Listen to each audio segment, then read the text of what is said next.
skill-based matchmaking. Is it good or is it bad? Is it the greatest thing that ever came to Call of Duty? Or did it ruin Call of Duty for everything it was known? And if you don't know what skill-based matchmaking is, it's the very reason you fucking suck at the game right now. Hey, stop bullying me. Now don't get me wrong, this algorithm really doesn't matter if you don't care. If you care or have any type of emotion in life, then this algorithm will bleed you dry. I can't get jiggy with this shit. It's made for shitty players. It's made for players that are unaware that they're shitty. And to be even more exact, it protects them. It puts them in their own little world, and they'll never know, how dangerous Call of Duty really can get. They can sit in corners, they can miss bullets, they can run laps around opponents and shoot at each other until finally someone dies. And peace. It's the land of the baby pools. The land that all the great, average, and the OG COD players want to get into. We just want a little love from over there, bruh. Cause they got us trapped in the demon pools, all sparring against each other 24/7 until you can't take it no more. It's just wild. We have to grow to accept that this is what Call of Duty is. And when it's at its best and you ain't completely getting your ass kicked and wrung out, because about 70% of the time, they end up throwing you against motherfuckers that's way better than you. How it's supposed to be skill-based matchmaking, and they putting you with people that's equal and got similar play styles, and you a 1 KD player, they putting you in fucking 3, 4 KD lobbies, bruh. The shit's insane. If you any type of good out here, it won't be your advantage. But when it's at its best, you probably gonna go even.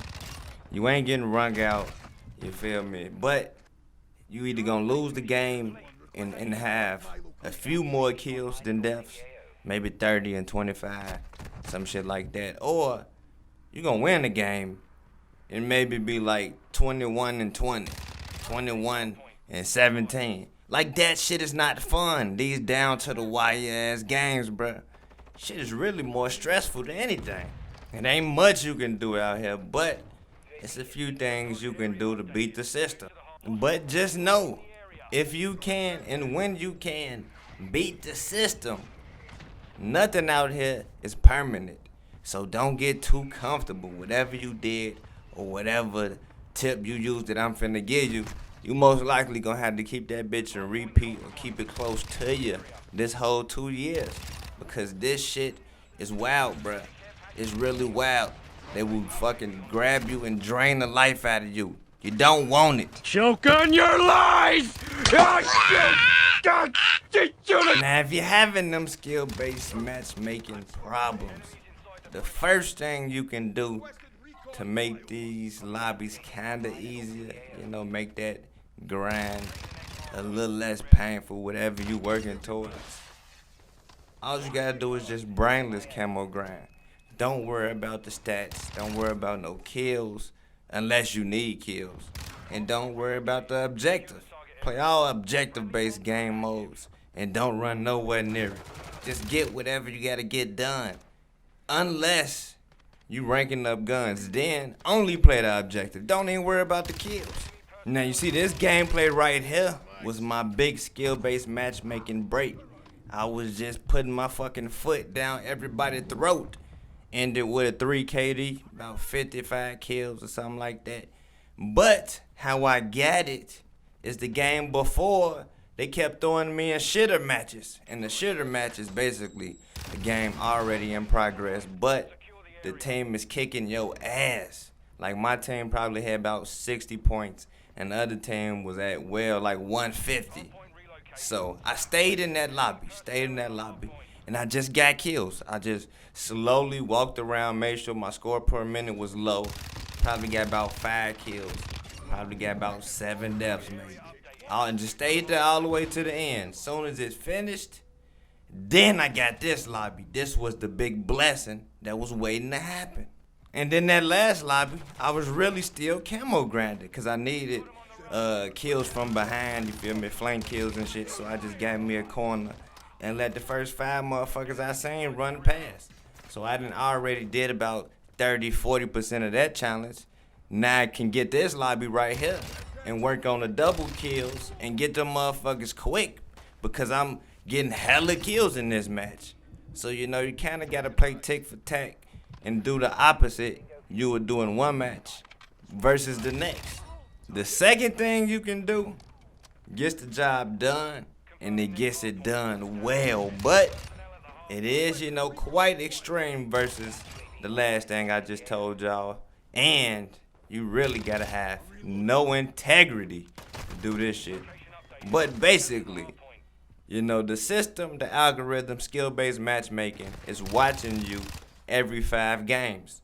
So how I just explained, you know, get your score per minute down real low, get your KD down real low.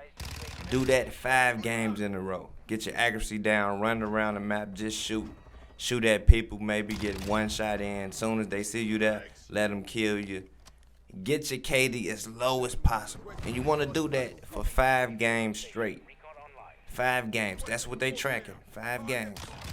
So after that 5 games, they gonna average all your stats. And then they gonna find you a super juicy Timmy lobby like the one you seeing me play right here. So that's what you gotta do. You feel me? 5 bad games to get you 1 to 2 really good games. But it's only gonna literally be 1 to 2, because once you get them real good games, that algorithm works fast and try to find something that'll nerf you in real time. You win some, you lose some, but you live to fight another day. In the past, this method used to be a little different. All you had to do was, you know, get your KD down real low, and then you could just use that account and keep joining up on that account to get great lobbies throughout the whole year. But they done caught on to that, so it's really your most recent shit. Technically, this means that overall KD don't even matter no more. So if you actually care about that, get your shit real high first, and then start, you know, taking your 5 game tanks, and then, you know, have your 1 to 2 real great games that'll balance your shit right back out. Then stat line won't never move, really. Another thing you can do is share accounts. This could be with a brother, a cousin, a nephew, your girlfriend, your uncle. Hell, it really don't matter.